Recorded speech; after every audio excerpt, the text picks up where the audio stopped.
Medway 5th edition, Advanced Students Book, Class Audio by Liz and John Soares and Paul Hancock. Published and copyright Oxford University Press 2019. CD3. 7.8. Phrasal verbs with on and off. 1. You look tired. Well, I carried on reading that book till 2 in the morning. It was such a page-turner, I just had to find out how it ended. 2. Oh no, I feel like I've heard this lecture before. I know. It is dragging on a bit, isn't it? His voice is so monotonous too. 3. I finally managed to get away from Alan. He was going on and on about his new phone. I know. He's been wanting one of those for ages, though, so he's obviously excited about it. 4. Are you going to the school sports day? Of course I am. Sally might not win her race if I'm not there to cheer her on. 5.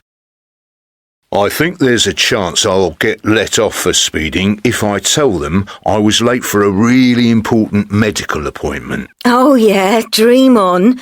You think they haven't heard that one before? 6.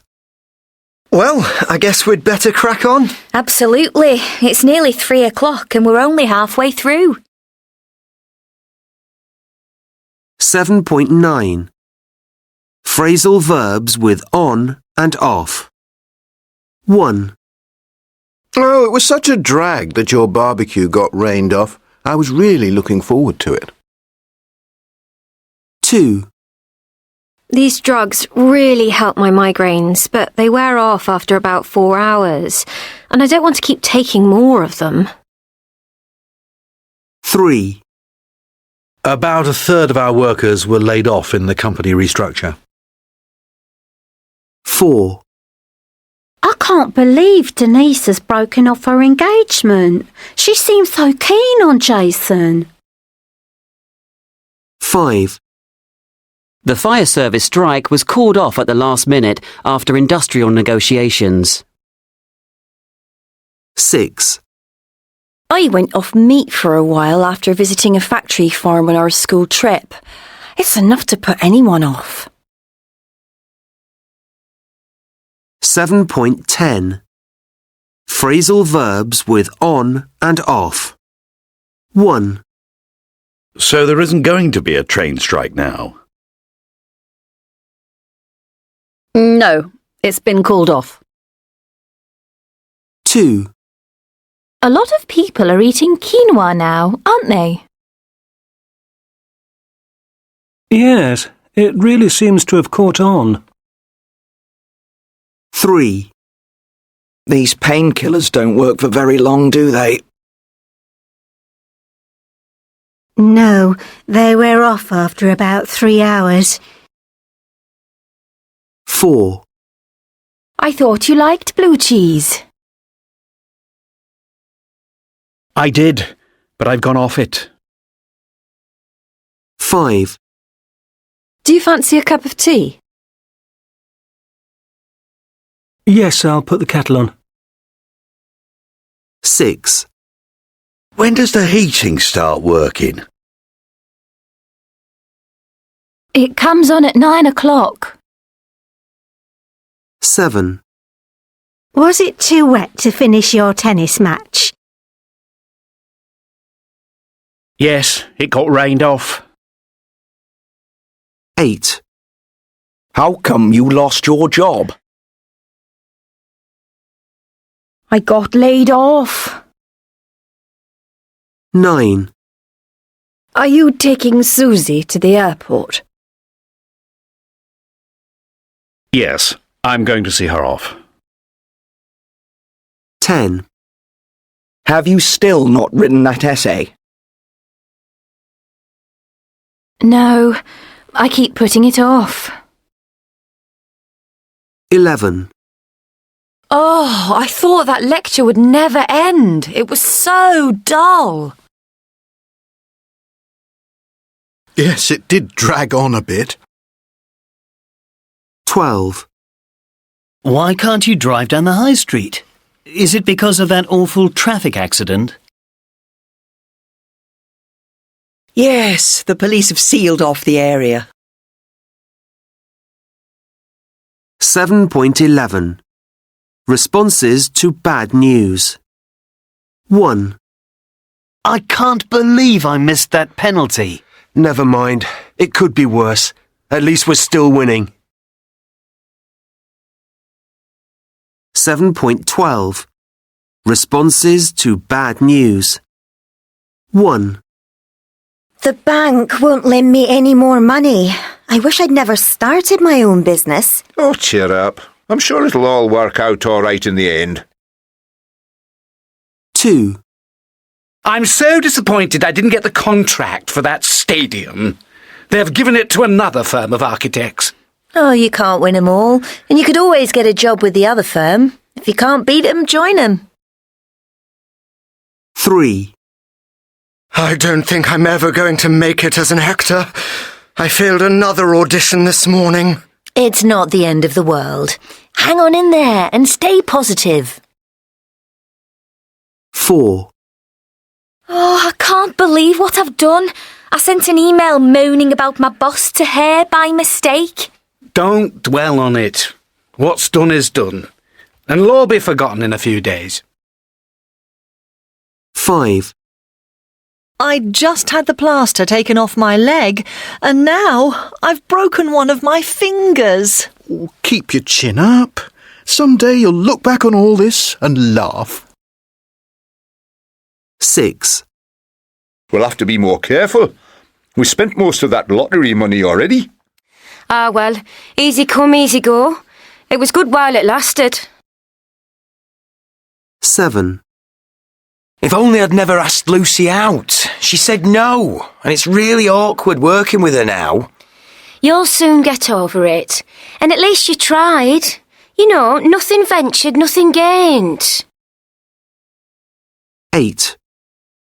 I'm still gutted about being made redundant. Perhaps it's for the best. You never did like that job. It might turn out to be a blessing in disguise. 7.13. Dear Tom, I won't ask how you are. I remember all too well. I know life's no picnic right now, and all in all, you haven't exactly had an easy start in life. My main advice is to stop wishing it had all been different. If it had, then you'd be different too. And, hard as it is to believe, you're actually just fine as you are. In fact, it's the difficult experiences you've had that will give you the strength and insight to make the most of the wonderful opportunities that are coming your way. Not that it's all a bed of roses from here on. There'll be no end of disappointments, but oh, if only you could realize that they're not as devastating as they seem. You get so upset when things don't go the way you think they need to. But hey, what gave you the idea that you know the best script for your life story? I've never worked out who or what writes the script, or indeed if there really is one. But looking back, it does all seem to work out pretty neatly. For example, I know it's a stretch to believe this right now, but you will get over Sarah dumping you. I know you think she's your one and only, and yes, she is lovely and drop-dead gorgeous, and the heartache won't let up for quite some time. But boy, wait till you see who comes along later. I won't spoil it for you, but I promise you'll find it was well worth the angst-filled wait. One tip. Shave off that ridiculous tash now. She'll admit later that it nearly put her off you. You'll make a few false starts with career choices, but I'm not going to help you avoid them. If you did, you might not appreciate just how lucky you are to have the job you'll wind up doing. Well, okay, maybe you could quit the job packing frozen chickens a bit sooner. It'll all get better once you stop agonizing over what everyone thinks of you. Look, your real friends will always think generously of you. As for the others, Truth be told, most of them are too busy fretting about themselves to give you much thought.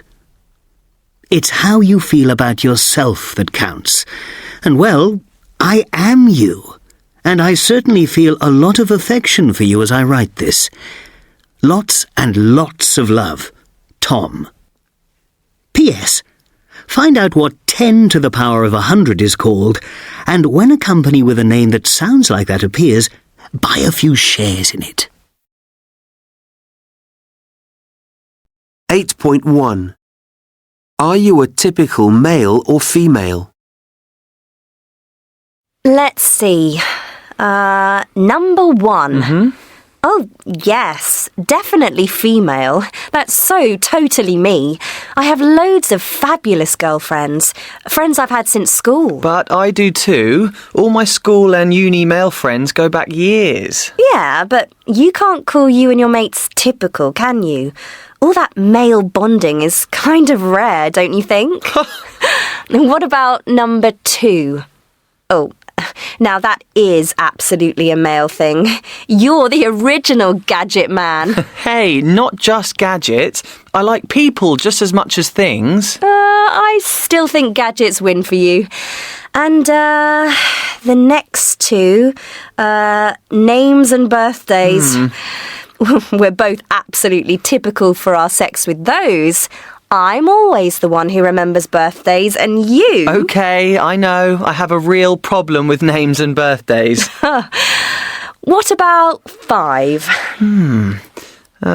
Everyone I know just texts these days. Yeah, I don't think that's a male-female thing. Everyone texts all the time. But I do chat on the phone more than you. There's nothing like a really good chat. If you say so. What's next? Number 6. Ah, yes. I'm definitely good with numbers. I never have a problem working out percentages. Me neither. I'm the one who studied maths, remember? You never let me forget. And, 7 and 8. Oh, spot on. Everyone knows that women are much better at multitasking. OK, I'll give you that.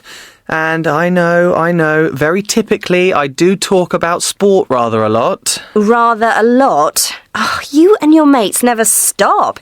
You go on and on. OK, so we like our sport. Let's look at number 9. Now, come on, you've got to admit you are a lousy navigator. That is surely typical for many females. I'm not that bad. Anyway, who needs maps? Everyone has sat-nav these days. And moving on, number 10. Yeah, definitely. I'm sympathetic to others and their feelings, so 10 is spot on. Oh, that's not fair. I'm a sympathetic kind of guy. I understand people's feelings. Okay, you're a nice guy. Oh, but look at 11. You do prefer to work alone and not in a team. But then I do too, actually. I'm not happy in a team, and if I am in a team, I like to lead. Now, on to 12. Oh, I definitely don't do this. I like to talk about stuff that's worrying me, especially with my sister.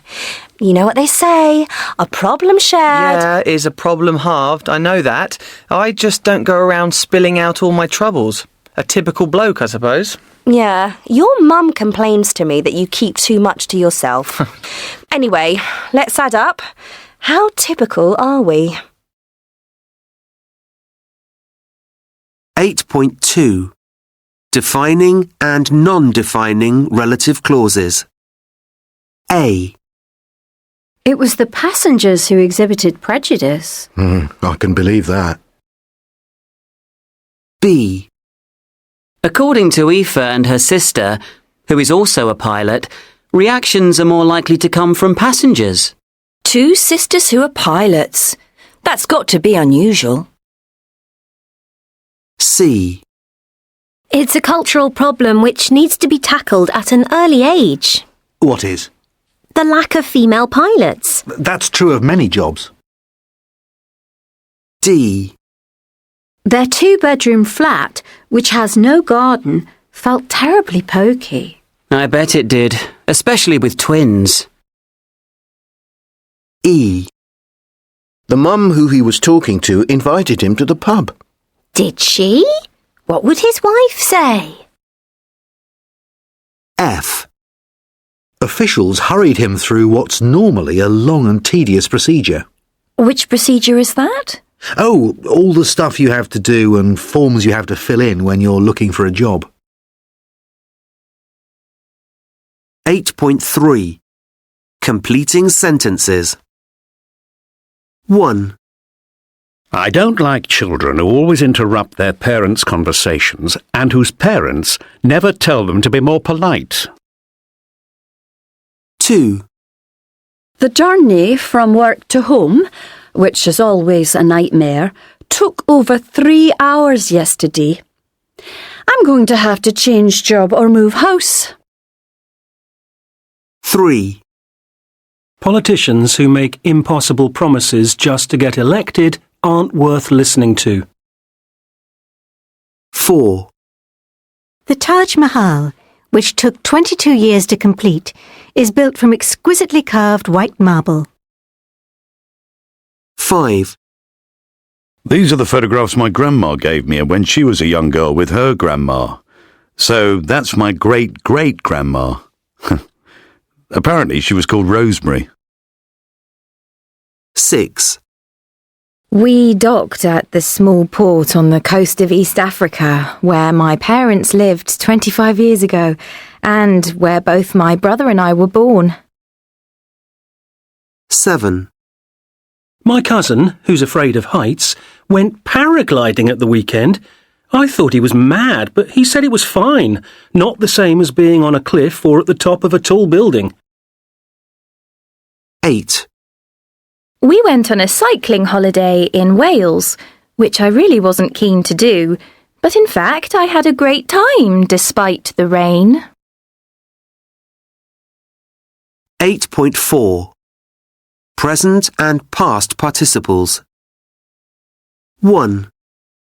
Flights booked 1 month in advance have a 10% discount. Booking your flight in advance gives you a better deal. 2. The new uniforms worn by the pilots looked very smart. Visitors wearing sleeveless tops will be denied entry. 3. We took a shortcut, saving an hour on our journey time. With the money saved from giving up smoking, I'm buying a bike. 4. Taking all things into account, I've decided to resign. Taken 3 times a day, these tablets will help your allergy. 5. I fell on the ice, injuring my wrist. The boy injured in the car accident is in hospital. 6. Breaking promises leads to lack of trust. Broken promises lead to lack of trust. 7. Giving away secrets won't win you any friends. Given the chance, I'd love to work in New York. 8. Growing up in the countryside is healthy for young kids. Strawberries grown under polythene ripen more quickly. 8.5. Bringing up Max. Have you seen this? Poor wee mite. What? Who's a poor wee mate? This poor kid. He's just a toddler. 1 year old. How can they do this to him? For goodness sake, who are they and what on earth have they done? Just look at these pictures. Yeah, so what are you bothered about? He looks really cute, don't you think? Like his checked lumberjack shirt. And he's got his big sister's pink tutu on, bless him. I remember when our Sam wanted a bow in his hair like Emma, and he loved wearing all those frocks she had for dressing up, especially the Cinderella one.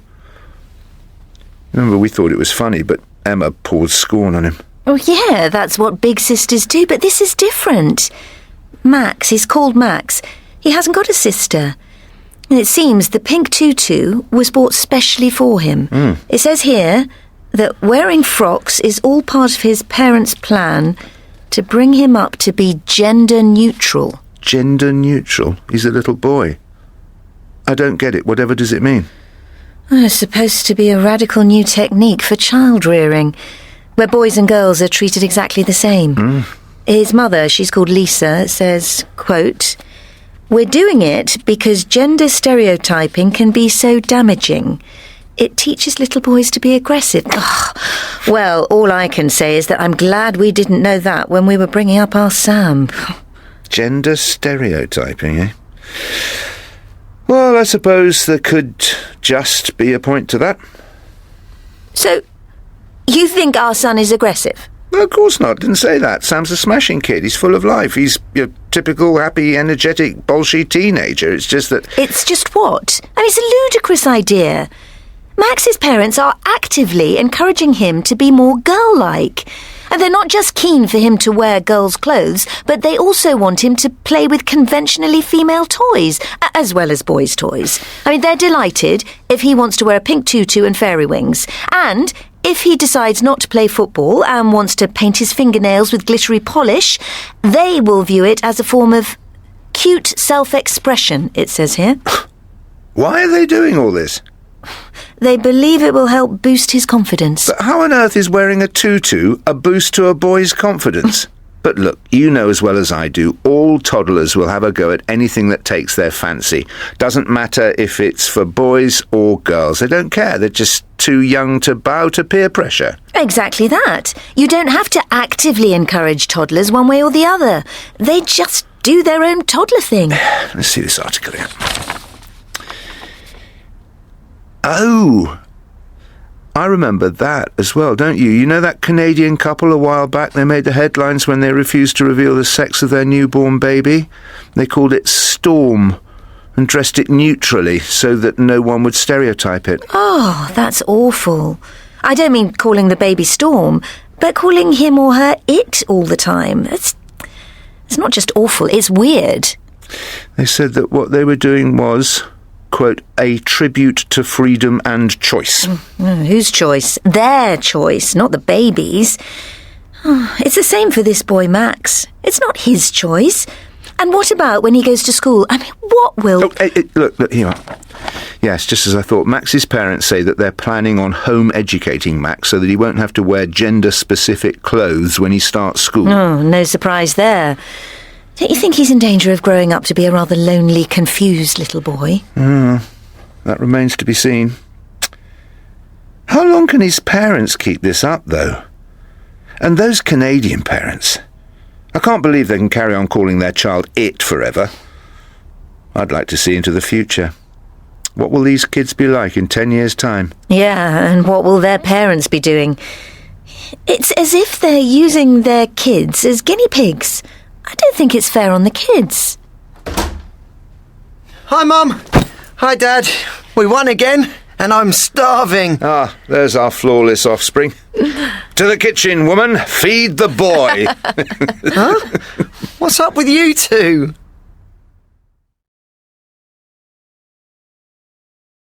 (8.6) Dr. Eugene Beresin. Dr. Eugene Beresin, Director of Training in Child and Adolescent Psychiatry at Massachusetts General Hospital. To raise a child not as a boy or a girl is creating in some sense a freak. The Canadian couple's approach is a terrible idea because identity formation is really critical for every human being, and part of that is gender. There are many cultural and social forces at play. Since the sexual revolution of the 1970s, child development experts have embraced a more flexible view of gender. Before that, the stereotypes of boys were that they were self-sufficient, non-empathetic, tough, and good at war. Girls were trained to be empathetic and caring and more nurturing. But since then, women have become more competitive, aggressive, and independent, and by the same token, men are allowed to cry. We often see hulking football players who are bawling. 8.7. Expressions with just. 1. Did you hear that? Andy called me useless and inefficient. Don't worry.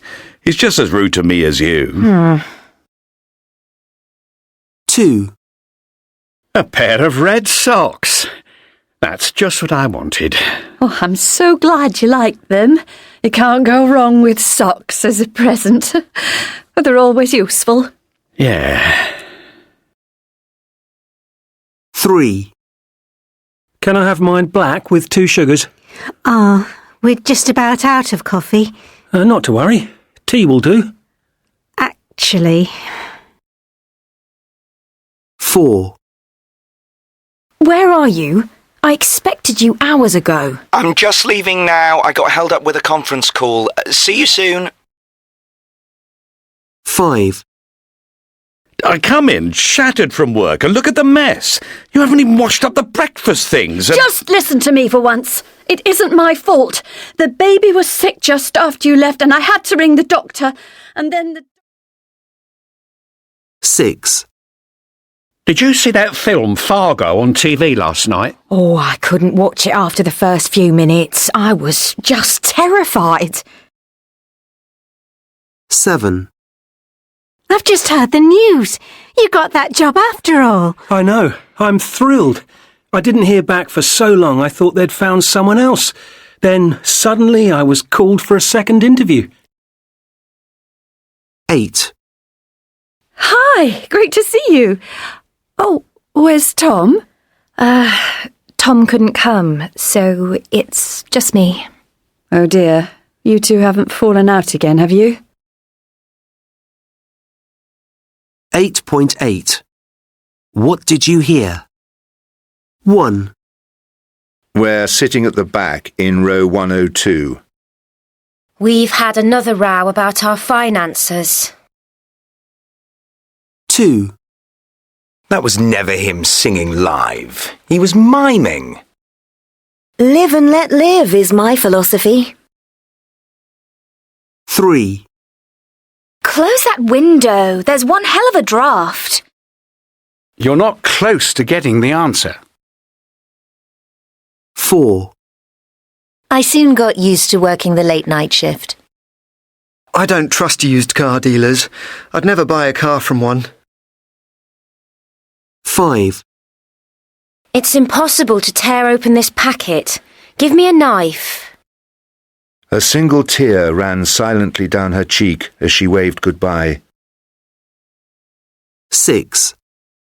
He always looks so content with his lot. The content of your essay was excellent, but there were rather a lot of spelling mistakes. 7. The head teacher complained to the parents about their son's conduct in class. Simon Rattle is going to conduct the BBC Symphony Orchestra this evening. 8. Could you record the next episode for me? I'm out that night. He's broken the Olympic world record for the 100 metres. 8.9. Identify the clichés. Mom! Tommy's fighting with Ryan again! Oh dear. But I suppose boys will be boys. Bye, Gran.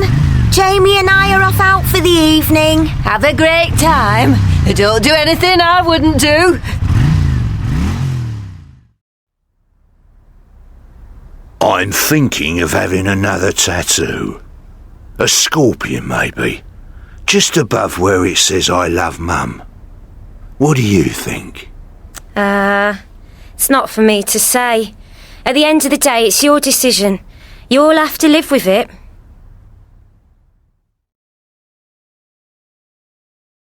8.10.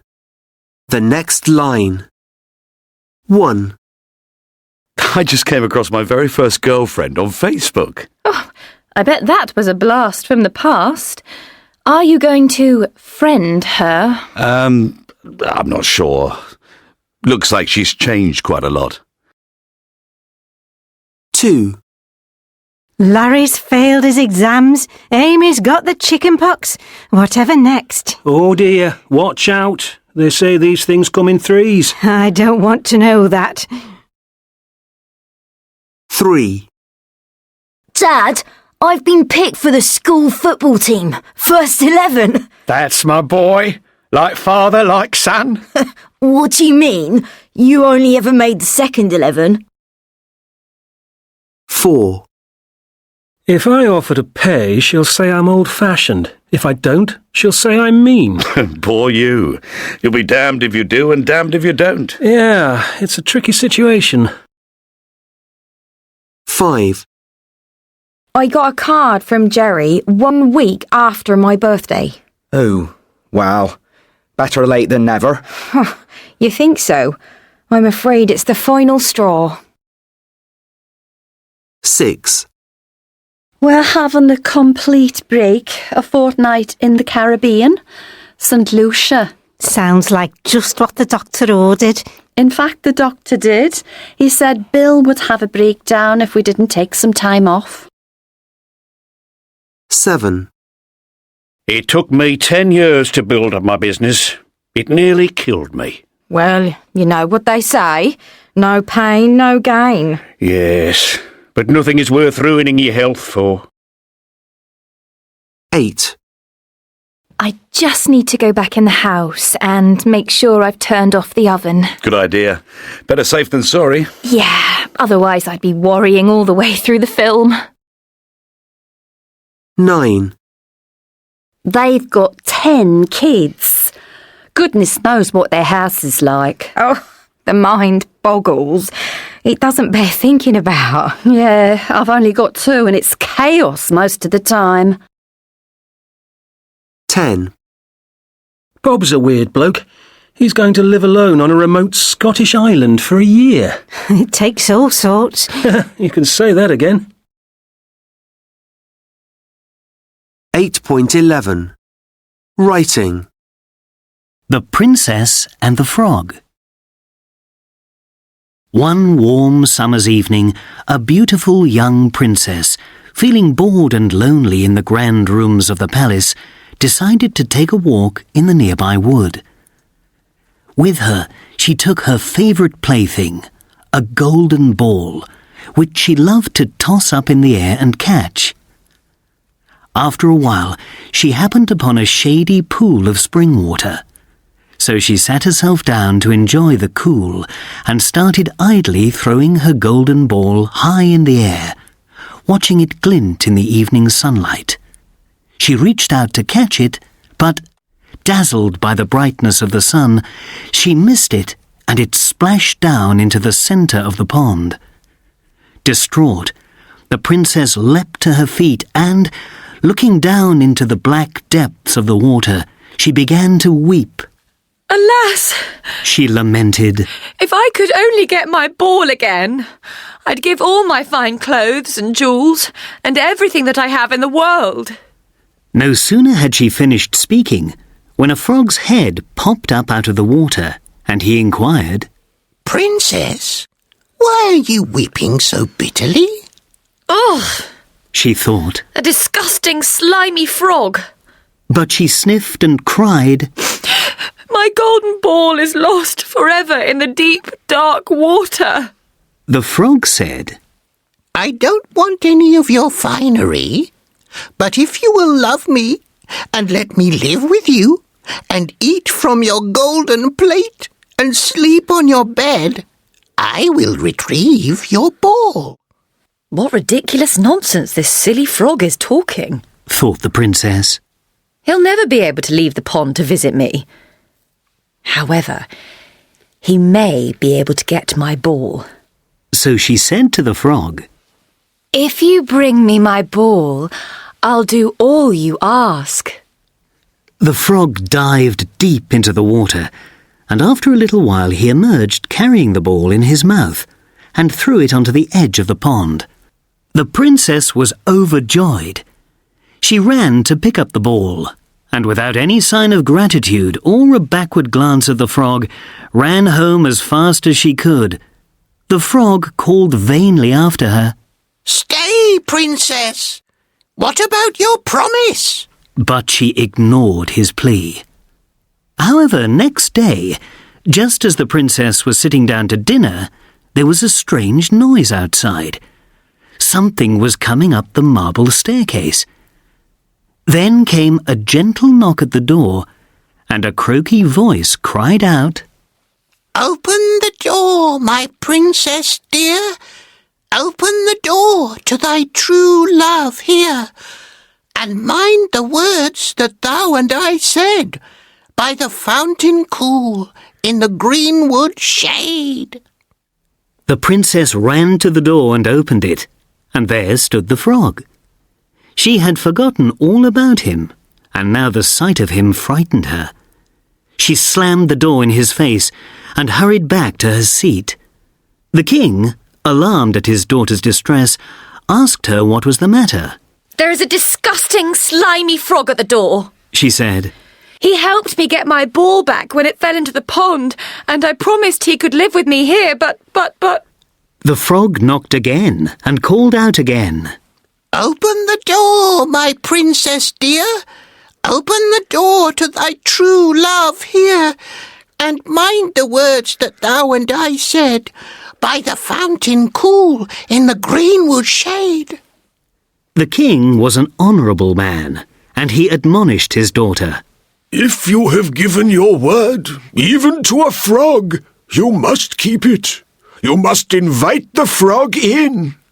Very reluctantly she obeyed her father, and the frog hopped into the room, next to the table where the princess sat.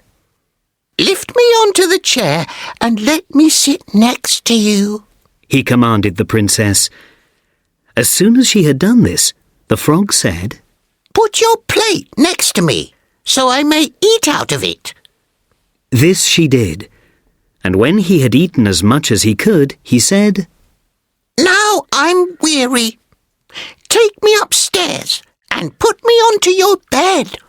And most unwillingly the princess picked him up and carried him up to her room. She laid him on her pillow, where he slept soundly all night long. Then, as dawn broke, he jumped up, hopped down the stairs and out of the house. The princess sighed with relief. Oh, at last he's gone. I'll be troubled no more. But she was mistaken. For when night came again, she heard the same tapping at the door, and she heard the familiar croaky voice. Open the door, my princess dear. Open the door to thy true love here, and mind the words that thou and I said, by the fountain cool, in the greenwood shade. The princess opened the door, and the frog came in, slept on her pillow as before, till the morning broke. This pattern continued for 3 nights, and the lonely princess became used to his company, and spoke more kindly to him. On the 3rd morning, the frog thanked her for her friendship, and announced that he would be leaving her for good. He asked if she would kiss him goodbye. Still a little reluctant, she closed her eyes tightly and bent to kiss his slimy lips. To her absolute amazement, when she opened her eyes again, she found herself gazing into the loving eyes of the most handsome prince. He told her his sad tale. A wicked fairy had turned him into a frog and cast him into the pond. Only the kindness of a princess for 3 days and nights could save him. You, said the prince, have broken the fairy's cruel spell, and now I have nothing to wish for but that you should go with me to my father's kingdom, where we will marry and love each other as long as we both live. The young princess was overjoyed. Hand in hand they went together to see her father, who rejoiced at his daughter's happiness. She took her leave of him sadly but full of excitement, and set out for the prince's kingdom, where they married and lived happily ever after. 9.1 9.3 Recommended Reads. Part 1. Welcome to Recommended Reads. I'm Clive Morrison, and my two guests this week are the philosopher Matt Davis. Hello. And TV cook Rosie Garnett. Hello. Rosie, you're going to start us off. Which book would you like to tell us about? I'm going to talk about You Are the Music. It's by Victoria Williamson, a music psychologist. To be honest, it's an unexpected choice for me, given that I don't consider myself a very musical person. But I heard Victoria talking on another radio programme and found it fascinating, so I decided to read this book. Presumably it's not for music specialists, then? No, it's basically aimed at the general public. And besides, she makes the point that we're all far more musical than we might realise. I'm one of those people she talks about who claim to be tone deaf. Apparently, nearly a fifth of the population believe that, but it's unlikely to be true. Less than 4% of people actually are tone deaf. They're called amusics and suffer from a neurological condition called amusia. It seems most people who say they can't sing to save their lives just lack confidence, probably from being told they couldn't sing when they were children. So there's still hope for you then? Well, I'm not banking on getting a recording contract yet, but she reckons that a few singing lessons would sort most people out. Anyway, the thing I'd never thought about before is how musical life is from the outset. That right back when we were babies in the womb, we heard the world as a kind of music, with rising and falling sounds and rhythmic beats. That doesn't mean that babies in the womb can register musical patterns, though, does it? Well, yes, apparently they can. In one study, they played a relaxing melody twice a day to mothers in the last weeks of pregnancy.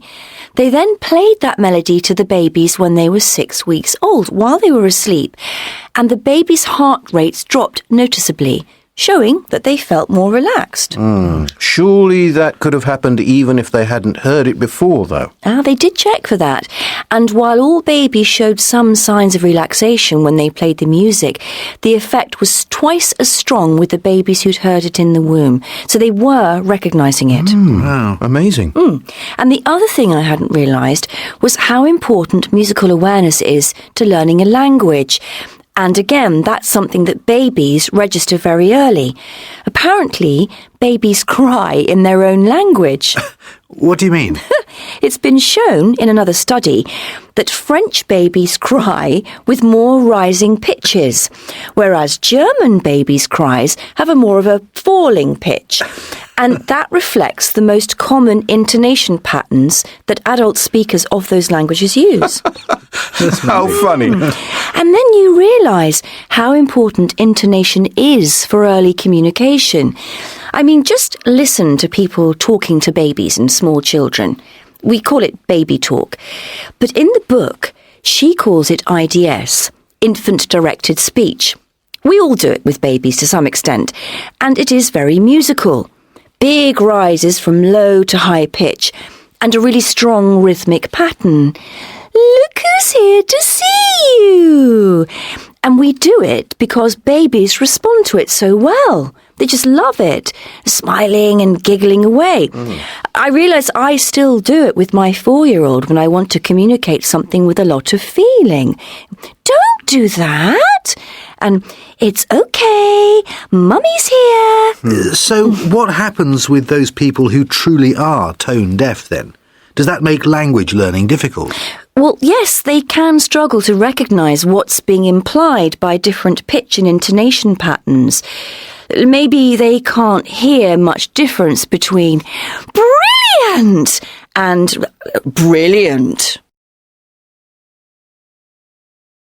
9.4 Recommended Reads. Part 2. Another thing I could really relate to was what the book says about music and life memories, that different pieces of music become a soundtrack to our lives. As I said, I don't see myself as someone who's especially into music, but if I hear certain songs, they take me back to different periods of my life immediately and very vividly. Do you think that's true for all periods of your life, even childhood? Yes, and for that matter, it seems that the earlier you go back, the more powerful the memory. The book emphasises that music plays a very big role in the life of adolescents. Teenage girls in particular say that music is an important way of regulating their moods at a time when emotions do tend to go haywire. It's an important way of defining what group you belong to, too. Yes, that's interesting because it's an important way of defining your individuality as a teenager. To say, I'm into heavy metal or soul or rap music. But at the same time, it gives you an important sense of belonging to a group, which adolescents crave. It becomes quite tribal, and most teenagers can't bear the wrong type of music. I love the fact that in Montreal, the authorities were trying to stop large groups of young people hanging around in underground stations, and they eventually hit upon the solution of playing classical music. Brilliant. You can also really see the power of musical memory with people suffering from dementia. I checked out some videos about this on YouTube, and it really is incredible. There's this one guy in a nursing home who's completely lifeless, barely speaks to anyone, and he can hardly remember anything about his past life. And yet, if the nurses play some music from his past, he suddenly comes to life. His eyes light up, he starts moving to the music, singing it. And even when it's finished, he keeps talking about all the memories associated with it. Yeah, I've seen something similar. It seems to connect with something very deep in the brain. Yes. I learned that there's a bit of the brain called the amygdala, which is linked to our deepest emotional responses, and music has a direct channel to that. That's why film music is so powerful. It can make you cry or feel scared in a way that the film scenes wouldn't do on their own. And after all, someone did once say that essentially music is recorded emotion. So has it changed your attitude to music, Rosie, reading this book? Yes, I guess it has. It's made me realise it's never too late to learn to play a musical instrument. So I have a nice fantasy of me playing the piano. And above all, it's made me feel less self-conscious about not knowing much about music. I realise I can enjoy a piece of classical music even though I don't know anything about the composer or the musical form and period it was written in. Well, you've certainly made me want to read this book. Thank you. Now, Matt, tell us about your book.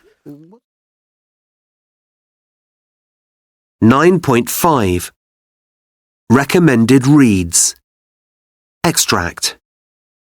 To be honest, this book is an unexpected choice for me, given that I don't consider myself a very musical person. Presumably it's not for music specialists, then? No, it's basically aimed at the general public. And besides, she makes the point that we're all far more musical than we might realise. I'm actually one of those people she talks about who claim to be tone deaf. Apparently, nearly a fifth of the population believe that. 9.6 Star Voices. Have you been watching Star Voices? Well, funnily enough, I've just got into it. I caught last week's show and, predictably, I'm hooked. So, did you see the semi-final last night? No, unfortunately I was out. But I've recorded it. Was it good? Well, actually, I was a bit disappointed. Bizarrely, Anna, the blonde girl, didn't get through to the final, even though she was obviously the best by far. Surprisingly, she seemed fine about it, though. Oh, she was my favourite too. Well, no doubt she'll get a recording contract anyway. Amazingly, her performance from last week has had over 1 million YouTube hits. 9.7 Discourse Markers. 1. I'd thoroughly recommend that new pizzeria. The pizzas are amazing. Mind you, it's expensive. 2. I can't go skiing so soon after my accident. It's too much of a risk. Besides, I can't really afford it. 3. Why are you worried about asking Tom to lend you the money? Surely he wouldn't say no to you. It would be very unlike him. 4. Tina must be upset about not getting promoted. Actually, she doesn't seem to care that much. 5. The builders have done the job pretty quickly, given that the weather's been poor. 6. I think you expect too much of Amy. You need to be realistic about her behaviour. After all, she's still a teenager. 7. Guess what? Simon's finally got a new girlfriend. Apparently, he met her at a conference. 8. So, I reckon that's why Petra's looking so happy these days. Anyway, I guess I better be going. 9. Oh, it would be great if you got into drama school. By the way, have you heard about Robin's plan to move abroad? 10. We didn't see a single whale or dolphin on our whale-watching cruise. Still, at least the weather was good. 9.8. Have you heard? Have you heard that Jan is thinking of marrying Simon? Surely not. She's only known him 3 months, and quite honestly, I'm not sure what she sees in him. I know what you mean. Mind you, the money must help. After all, he is a millionaire. Where did he get his money from? Apparently, he made a fortune from an app he created. That's what I heard. I'm surprised he wants to get married, given that he's been married 3 times before. Actually, I think it's just twice. Well, you'd think that was enough. Presumably they'll have a huge wedding. Of course they will. Still, good luck to them. By the way, did you hear that Sarah and Jeff had a car accident? Oh no! What happened? It wasn't too serious. They skidded into a tree, but luckily they weren't going fast. The car's a write-off. But at least neither of them was injured. Oh, thank goodness for that. I should get in touch with Sarah, but I haven't got her new email address. I can give it to you. As a matter of fact, I've got it on my phone. Let me have a look. Yes. Here it is. I'll forward it to you. Thanks. Anyway, I must be going. Nice to talk to you. And you. Bye. 9.9. Complete the lines. 1. Hello. Your face looks familiar. Have we met before? Actually, I don't think we have. 2. I'd like to be famous. All those girls wanting to go out with you. All those parties. Mind you, it must be awful never having any privacy. 3. We forgot to take the sat-nav with us and didn't have a road map in the car, and, inevitably, we got completely lost. 4. Yes, it was one of the best matches I've seen, and they deserved to win it. Oh, by the way, are you going to Jeff's leaving do on Friday? 5. Why has Susan split up with Peter? Well, basically, she was fed up with him working all the time. 6. That was such a good film, wasn't it? And to tell you the truth, I didn't really enjoy it. It was too long and I thought the plot was pretty implausible. 7. I've just had my blood pressure checked. Alarmingly, it's way higher than it should be. 8. You can't really make judgments about Maria's work performance at this point. After all, she's only been in the job for a month. 9. I can't believe that Colin is thinking of buying your old heap of a car. Surely he's not that stupid. 10. I'm not keen to go away on holiday next month. I'd like to do some work on the house, and I don't want to be too far away from my parents at the moment. Besides, I can't afford it. 9.11. Complete the lines. 1. My team are playing tonight. They're rubbish at the moment, so I'm sure they're going to lose. 2. I didn't find the exam easy. I thought it was really tough. 3. We should have got a free kick before they scored that goal. It was a definite foul. 4. We didn't drive back the same way. We took a different route. 5. Ugh! Keith dropped his burger on the floor, picked it up, and carried on eating it. It was really gross. 6. I don't mind where we go on holiday this year. You can choose. 7. After 6 days of constant heavy rain, there were terrible floods. 8. The apples on that tree aren't ready to eat yet. They taste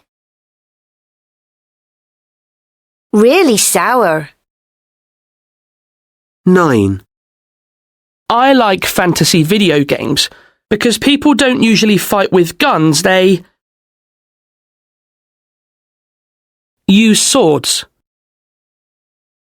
10. My car's broken down. Could you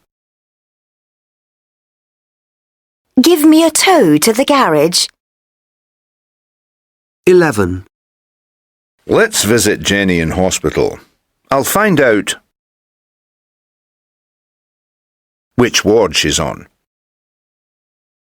12. That door won't open if you pull it. You have to push. 9.12. Rhyming expressions. 1. We spent 5 hours on Oxford Street. We really shopped till we dropped. 2. I can't understand the appeal of a hiking holiday in Iceland. I guess it's horses for courses. 3. We actually saw all the stars after the film. They were doing a quick meet and greet in the cinema foyer. 4. No, I did not cheat at all when I beat Jim at tennis. I won fair and square. 5. Gosh, it's hard to remember how popular this Prime Minister was after the election. He's gone from hero to zero in less than 6 months. 6. We're not inviting too many people to the wedding, just our nearest and dearest. 7. You should go to Paris for a weekend if your French is getting rusty. Use it or lose it. 8. We couldn't get into the bar to buy a drink during the interval. It was chock-a-block. 9. Derek is full of plans and ideas, but he needs to walk the talk and show us what he can do. 10. I want to know exactly which companies are avoiding paying tax in this country. They should be named and shamed. 9.13. Sentence stress. Mum makes cakes. Our mum makes cakes. Our mum makes the cakes. Our mum'll make the cakes. Our mum'll be making the cakes. Our mum'll be making all the cakes. 9.14. Sentence stress. Listen and repeat. Mum makes cakes. Our mum makes cakes. Our mum makes the cakes. Our mum'll make the cakes. Our mum'll be making the cakes. Our mum'll be making all the cakes. 9.15. Using key words. Queen's Hall. Help? Book tickets. Flamenco. Saturday? Saturday sold out. Really? Disappointing. Tickets other dates? Yes, 4 Sunday. Interested? Yes, great. 2 tickets. Stalls, circle. How much circle? £20.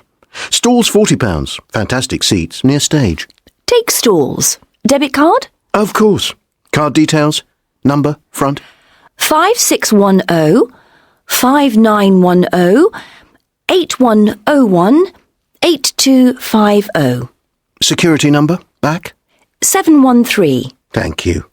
Bring card, collect tickets. Certainly. Thanks, help. Welcome. 9.16. Stress and intonation.